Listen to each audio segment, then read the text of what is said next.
May-June 2021, paper 21, Cambridge IGCSE.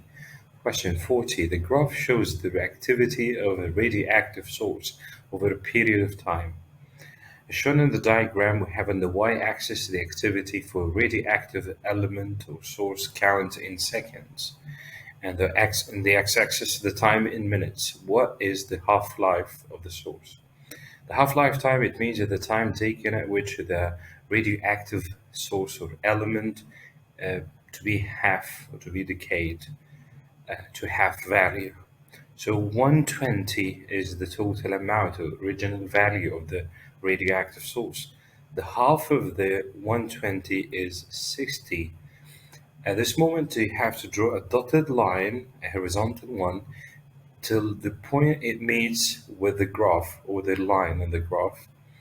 Then draw a vertical dotted line from the same point to see how much it, it takes to reach to the half value, which approximately the 2 minutes. So the correct answer is B, 2 minutes, which is the half-life time.